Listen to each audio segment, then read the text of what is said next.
Assalamualaikum warahmatullahi wabarakatuh, and welcome to my channel. The first video that I decided to do on my channel is talking about my convert story or revert story on why I became Muslim. So let's start with the beginning. So growing up, I was basically a Christian, I would say, even though I wasn't baptized.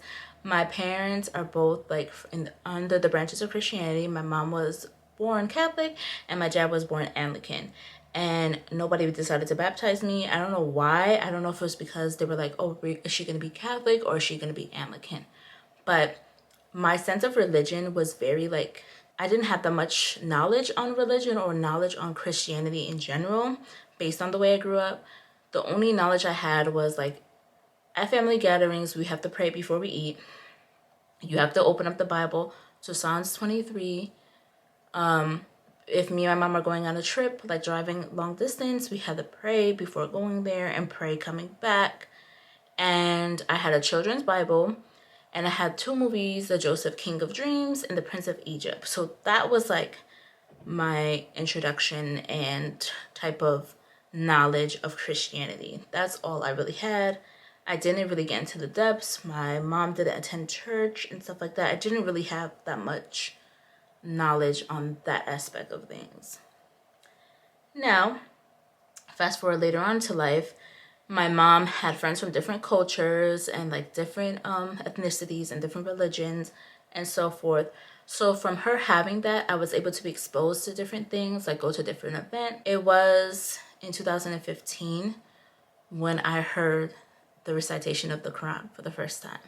My mom's friend B invited us to this event. It was called the Celebration of Life by Jacob Addy. And she used to dance with him and his group back in the day. And they're all from Ghana. So he passed away. So they were having a celebration of life type of event for him. So then they said that they were going to have somebody recite a verse from the Quran. And they said that it was Sheikh Balamti. So he came up on the stage. And I honestly don't know what verse he recited, what part of the Quran it was from. But as soon as I heard the recitation, it's like a flower blossomed within me that I didn't know that was planted. I heard the recitation and I instantly started crying. And no religious text has brought me to tears just from me hearing it once or just hearing it at all. Even still to this day, I can hear the Quran and I can start crying, and nothing else has made me feel that way. And that feeling that I had when I first heard the Quran recited is a feeling that I have never yet felt again while hearing any other religious text recited or said. There was something so beautiful about it, and I connected to it. And it was pulling me towards it. And I remember me and my mom talking about how beautiful it was after the event, and it triggered something in me, because soon after I was a YouTuber person. I wasn't on you. Well, I did have a YouTube channel before this one, which is now deleted. But I was on YouTube watching a lot of people's videos and so forth.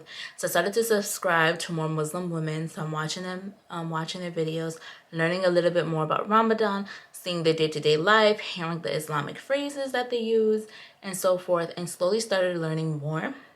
I started to read stuff about Islam. I bought a book called Welcome to Islam because I thought it was I don't know what I thought it was doing, but it was basically welcome you to Islam after you converted. And they had images on wudu and a little information about prayer and stuff like that. But being that I did not know much, I was a little confused, but I was oh, this is interesting. But I bought that book in 2018. So within that process of me learning more, I decided that I wanted to become more faithful and was going to try to become more faithful in Christianity. So I think it was either the last year of undergrad or a few months after I graduated undergrad that I started to attend this church, because I wanted to something was pulling me to get closer to faith. And for me back then, I thought it was Christianity that I was being drawn to. So I started going to this church, loved it. They had that you can buy snacks and coffee, so you could during the service you can be with the live band, sing along, because they had the words of the song up on the big screen, and he had like a live band, and the preacher came out, and then you eating your coffee, your cookie, whatever, and you just there jamming and stuff like that. And I loved that. I was like, this is such a cool church. Like, I never been to a church where you could eat and where you can, like, the lyrics are on the screen. Like, I thought it was so cool, and I thought it was like so modern. I was like, oh, this is great. And the service was like maybe like an hour or so, and I'm like, oh, we're not here for 3 hours, because if you ever been to like a Catholic church, the service is so long, like so long. I'm like, oh my goodness, is it ever over? It's like really long, but some people like it. But for me, because I was not a regular church goer or accustomed to that long time, for me it was a lot. So going to that church and seeing how short it was, and like how you could eat and stuff like that, I thought that was really cool. But after going there, I want to say I went there for maybe like a year or two. One of my former classmates was saying that, like, when I started going to a church, a faculty member from our college left. So I'm like, I wonder why she left. Like, I don't see nothing wrong with this church. But I did. Eventually, we were doing a talk about something, and I can't remember. And the pastor looks at us congregants, and it was like, and he said, Native Americans weren't, okay, hold on, let me do it over. Native Americans weren't civilized until Christianity came. And that did not sit right with me, because what exactly does that mean? And why are Christians more civilized than Native Americans? Like, how can you say that? And how can you say that knowing that there may be people in your congregation who are of Native American descent? So it makes you seem that like everything that they knew before was not civilized. So if I was a Christian, well, if I was not a Christian before, I wasn't civilized. Like, I didn't understand what he meant by that, and I was like offended. And I remember me and a few other people like leaving the church after that, and I never set foot back in that church again. So with that, I like struggled with Christianity a little bit more. I was like, wow, I can't even find like a church home. What is this? I was like trying to connect, but like there was something that just didn't fully resonate with me. So I want to say maybe like a year or two after that, I started going to this new church that one of my friends recommended. And when I went there and I heard the message about how you need to have faith, you need to trust God, I started crying. I was like, I know I need this. Like, I need this, Lord. I need to find faith. I need to get closer to God and stuff like that. And at that time, I thought I was crying because it was Christianity what I need. But basically, I was crying in general because it was some type of faith that was calling me. And at the time, I didn't realize that it was Islam because I put that on the back burner while trying to do Christianity. And I think that maybe by like default, I thought Christianity was going to be the best choice for me because my family are all Christians, if that makes sense. So I started going to that church. One thing that I like is that they had free snacks. You didn't have to buy the snacks. You got it for free. When you arrive at the church, they give you like merch, and they give you like they have you attend like welcome to the church or welcome to Christianity and stuff. They have like a little group thing that they have. They had like other stuff there, like cool like different women groups and so forth that you can join, and different groups that were going on.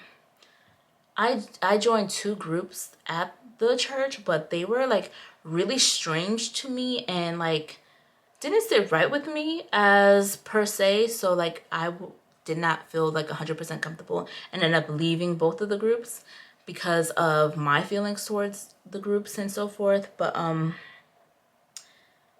one thing that I really did like about the church is that they said if you're a person in need of clothing or shelter, when you see the offering basket, please take out some money that can help you. And I'm like, what? What? We can take out money from the offering basket here if we're in need of food, clothing, or shelter? Like, I never seen that before. And I thought that was so beautiful. That is still like very beautiful because like if you have been to some churches and stuff like that, like if you even like tend to like linger of holding the basket too long, somebody's gonna come and snatch it from you. Like there's like no trust in the congregation to like even hold the offering basket for like that long. So I thought that was very beautiful. So So I ended up leaving the church because something just didn't feel right. So it's funny, like I left the other church because of a comment, but this time I left because something didn't feel right. And I started to discover this church that was based in Dallas called Social Dallas, and it had a pastor named Robert Madu. Honestly, even though I didn't really relate to much of the Christian messages that he was talking about, and I thought I did, he was the only pastor that resonated with me because he was real. I felt like all the other pastors that I interacted with, they had on like a facade of being perfect when there's no such perfect. There's no such thing as a perfect person on earth. So seeing that and like seeing how real he was, like to me he was real. I don't know if other people would do that. I loved him, and I was like, I wish I lived in Dallas so I can attend this church and so forth. Like in that process of me like watching Ramadan and stuff like that, like I still did not feel 100% clear in my Christian identity. A big part of it was I'm like, this is a religion that was like forced on many people, and I'm like, were my ancestors Christian when they came to this country, or was this religion forced on them? Look at all the evilness of that the church did within everywhere. Like I kept thinking about that stuff, and how is it as a Black person I'm accepting this religion and all that comes with it, and trying to understand it, knowing the history behind this religion and what they did to my people. And I could not separate the evilness of man in that religion based on the pureness of Christianity. And it wasn't until I had like a conversation with, I think, my dad, and he said, I completely understand that like viewpoint, but then he showed me like a group of like, even though the people did like horribleness within the religion itself is not a representation of what people did. And it makes so much sense to me because we see people of a certain religion do things and think that that represents the whole religion. That is what those people and their beliefs are. That doesn't represent the religion. They twisted it and made the religion into something else to hurt other people and to have control over other people.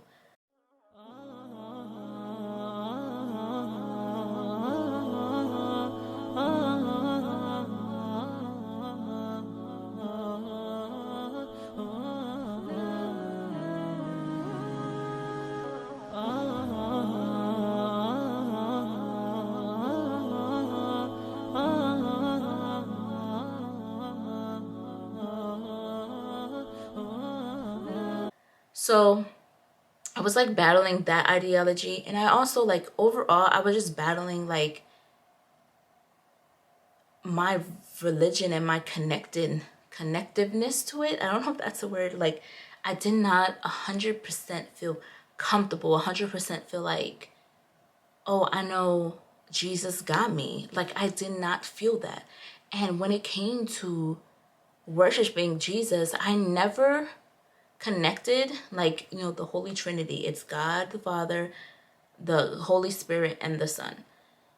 For me, when it came to Christianity, all I focused on was God the Father. That is what made sense to me. I never really understood the whole Holy Spirit thing. I understood that Jesus was considered God, but I never prayed to him. I never called on Jesus for help. I will always pray and say, God our Father, or God the Father. I always pray to that. I knew all like the stories and the miracles that Jesus did, but I did not care about those, which is like crazy. What I cared about is like what Moses did, what Joseph did, And I remember reading the Bible because I said, you know what, I want to get baptized. I want to finish the Bible so I can know if Christianity is really good for me. And I think the only reason why I was like trying to read the Bible or reading it, because when I thought that I needed to read the whole thing to know that I truly believe. And then two, I remember Pastor Robert Madu talking about David seeing Bathsheba bathing on a building, and then he ended up, getting with Bathsheba, and she ended up being pregnant, and then something about him missing like a battle and stuff like that. And I'm like, this is juicy. And I just wanted to read the Bible to get to that part. And I remember reading it, and I was like on David. I'm like, my Bathsheba has not been mentioned yet. Like, I was literally just like reading it for that part. And I'm like, looking back, I'm like, I'm really reading it to like know a juicy story in the Bible, but not to get closer to God. So there was a disconnect there when it came to that. So I've always felt not 100% comfortable or 100% close to the Holy Trinity in my faith. And after being out of the church for a while, something told me like, message them about baptism. And I'm like, okay. So I messaged somebody from church. I'm like, hey, I'm wondering about baptism at the church. What's going on? And she was like, oh, we're actually doing baptism this weekend. If you want to sign up, here's the link. We're still accepting people. I clicked on the link and I signed up. And soon after I hit submit, I literally started panicking and having like a mini anxiety attack. I like text my dad, I text my best friend, I text my other friend who's a Christian, and I was like, I don't know what I'm doing. I'm like, I'm nervous. I don't even know if this is the right decision to me. How do you know that Christianity is right for you? Like, and I'm like thinking all this stuff, and I'm like panicking through the whole process. And I'm like looking back, if I understand being nervous, because you're starting into something new, you're getting into a more religious base and stuff like that. I understand that. But the level of panic that I had to do with the uncertainty of myself within this religion. So I get baptized. I remember walking into church. Everybody has a beautiful story of what made them want to become baptized. And I'm just like, I'm here because I just signed up. I asked them about when's the next baptism. They told me this weekend. I said, hey, why not? And I'm here. That's literally what happened. And I did not invite anybody to my baptism. Not one single person, which is unlike me because I invite a lot of people to everything that I do. I want people to see me accomplish things. Like, I love having family support there. And I did not invite anyone. And as we're walking out, I'm the last one to get baptized. And I'm watching people like get dunked in the water, the pastor saying stuff to them, people crying and all that stuff. And I'm like, oh, wow, my family should be here. But I'm like, nah, not really. And I get up and I walk into like the pool. The pastor, she's saying stuff to me, and still to this day, I have no idea what she's talking about. I don't even remember what I was thinking. I just remember seeing her face and then me nodding, and like I felt overwhelmed like about what was going on. I'm like, oh my goodness, I'm like really about to do this. I just felt like scared and really nervous and anxious, and it wasn't like a good feeling of like, oh, happy things. Like, if you're graduating, like, oh, I'm so nervous, you're about to walk on stage. How is that nervous feeling? But this was like terrified feeling. Like, what does this mean? Like, what, like, I don't even know if I 100% believe and all that stuff. That is what I was dealing with.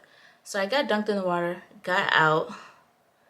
As I'm walking, some families congratulate me. I go into the bathroom to change out my wet clothes. I never rejoined the service. I sat outside the service and watched it on like a little TV screen. And other of the people who got baptized, they're talking with each other. Me, I'm in the corner isolated by myself. And if anybody knows me, I can make a friend anywhere. I like people. I like to talk to people. I did not feel like talking to anyone, which was also not like me. And as the service is going on, I'm scrolling on Instagram. Like, can you imagine? I just got baptized and I'm supposed to be like in this moment, in this like beautiful spiritual moment. But I felt so disconnected that I went on Instagram and I started scrolling, and I was and Mufti Menk popped up. If those who don't know who Mufti Menk is, he's an Islamic scholar. He popped up and a video popped up of him talking about, I'll put the video here. This is what he was saying. You can have clear intentions, clean intentions to do something or for something, and people will still doubt you. Do you know why? It was never between you and them. It's between you and Allah. So keep doing what you're doing for as long as between you and Allah it is the right thing to do and you have the correct intention. May Allah make it easy. So after that, the same day I got baptized, I posted that video to my story. And then like, I think 2 or 3 days later, I posted that I was baptized, and that was that.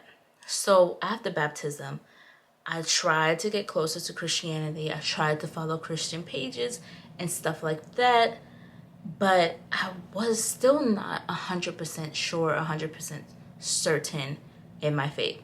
I started to attend the church that I got baptized in again, but then something didn't feel right and I ended up leaving. And like I was battling for the whole year, like going to church, what is this? Trying to listen to stuff, sermons and stuff like that, and I just still felt disconnected. The major turning point for me to look elsewhere, because this religion was not serving me. I did not feel closer to God. I did not feel like I had a religious foundation. It just did not work out for me. I really tried to get closer to God, trying to read the Bible, listening to sermons, but I still could not 100% commit or feel committed to the religion. So later on that year, I got baptized in February of 2021. November 2022, a family member passed away, and then in December was his funeral.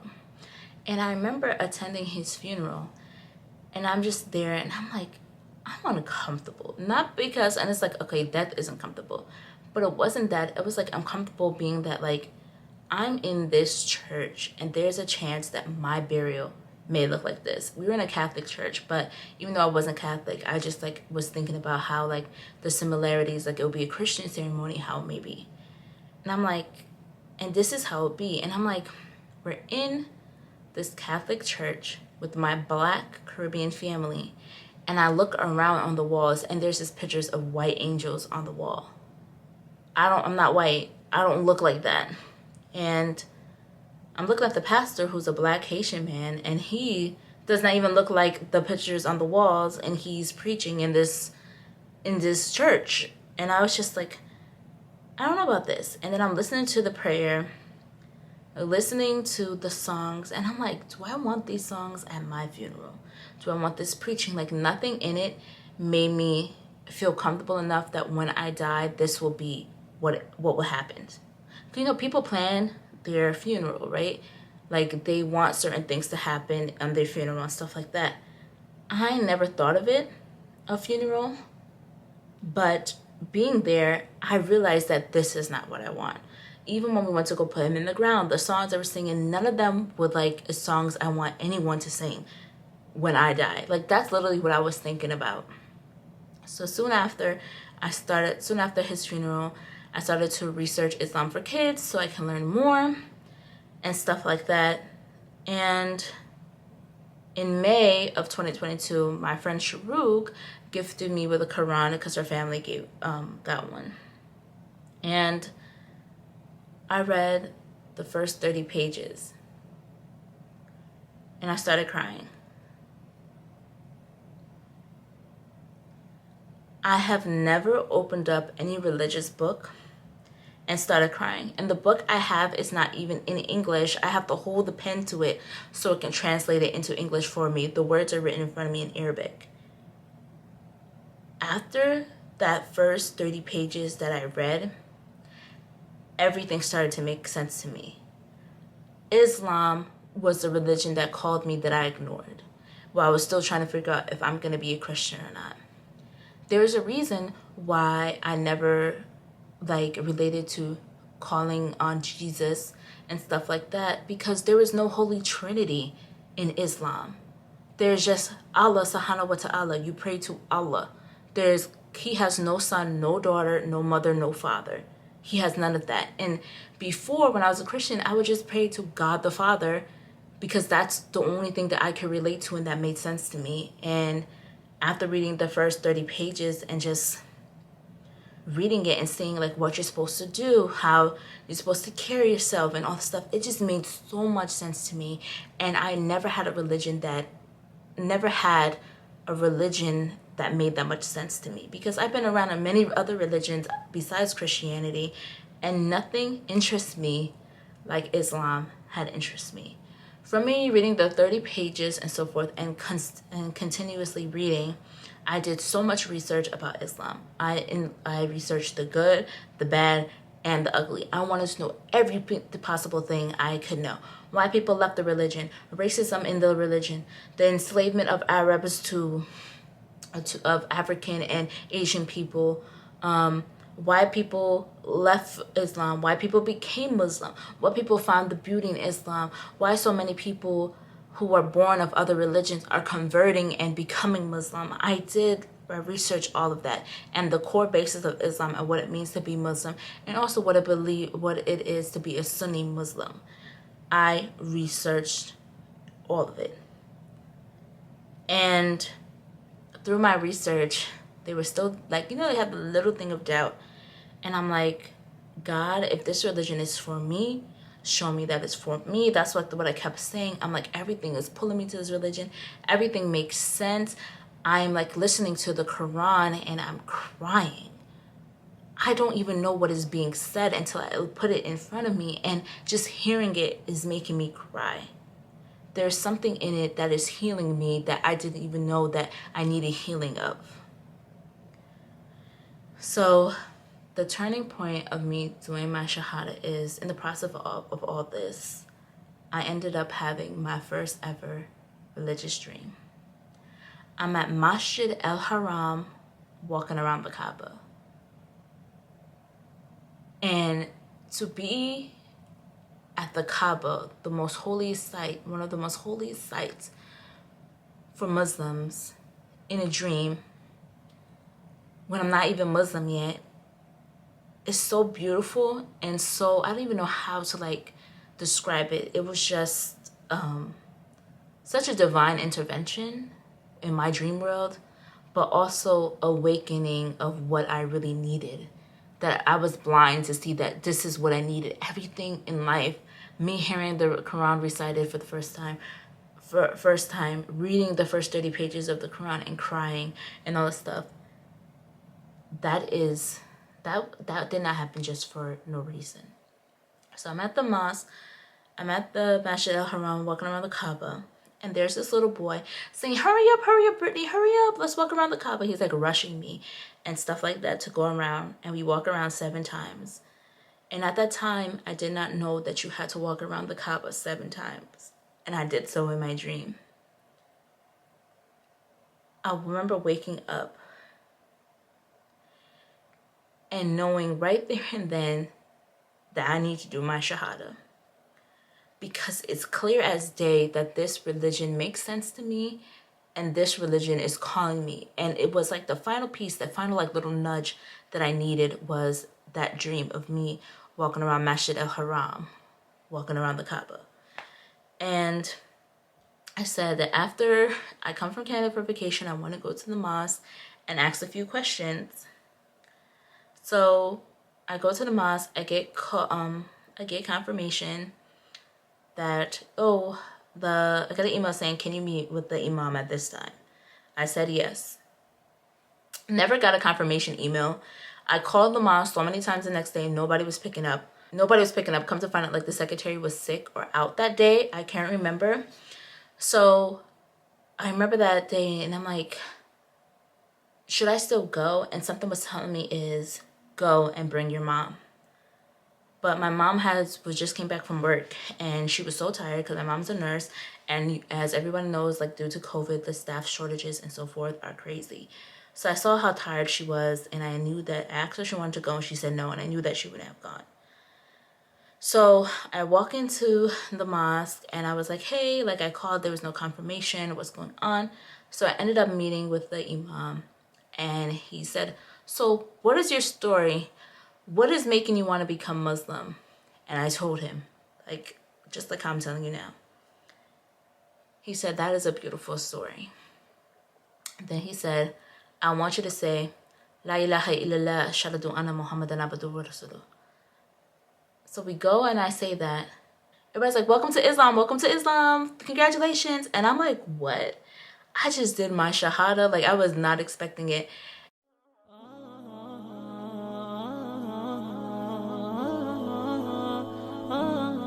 And let me tell you the power of the tongue. I was literally telling my friends a week before, yeah, I'm meeting with the imam and stuff like that. If I could do my Shahada tomorrow, I would. If I could become Muslim tomorrow, I would. I'm so ready. And Allah subhanahu wa ta'ala was like, oh, you said you want to become Muslim tomorrow? When you walk into the mosque, you're going to walk as a non-Muslim. And when you exit the mosque, you are going to be a Muslim. And honestly, I would not want my shahada to be any other way, because it was perfect for me. And ever since becoming Muslim, there has been a more sense of peace in myself. I feel more divine connections. I feel Allah subhanahu wa ta'ala everywhere. Like, there's times during prayer where I just start to cry for like no reason, just out of thankfulness, I guess. And I did not experience that before. And the fact that I did not have that divine connection before and I feel it now is something truly amazing. And it's something that I do not take for granted, and I don't want to take for granted.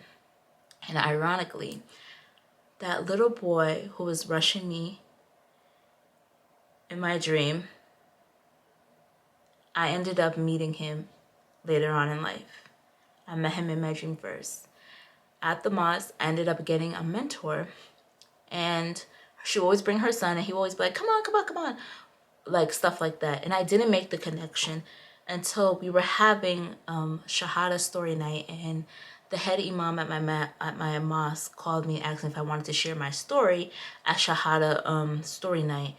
And I said yes, and he said, please contact me, please come have a meeting with me and we will go over your story because I love to hear it. So I started to replay the story in my head. And as I thought of the dream and I thought about the little boy's face, it instantly clicked that that little boy I saw in my dream was the sister who was mentoring me, son. And even at that moment, I knew that this religion was for me. And becoming Muslim has been my biggest and best accomplishment. It was not walking across the stage for graduation. It was not doing all these other accomplishments. It was finally finding a religion that called to me, finally finding peace, and finally have a connection with a God that I was been yearning for years that I never got, and I finally did now. So yep, that is my comfort story. I hope that you enjoyed it, and I will show like mini clips of my Shahada story night. It took place back in January, but I will do that, and I will show you part of that in my next video. So thank you for watching. Make sure you like, comment, and subscribe, and I'll see you in the next one. Bye!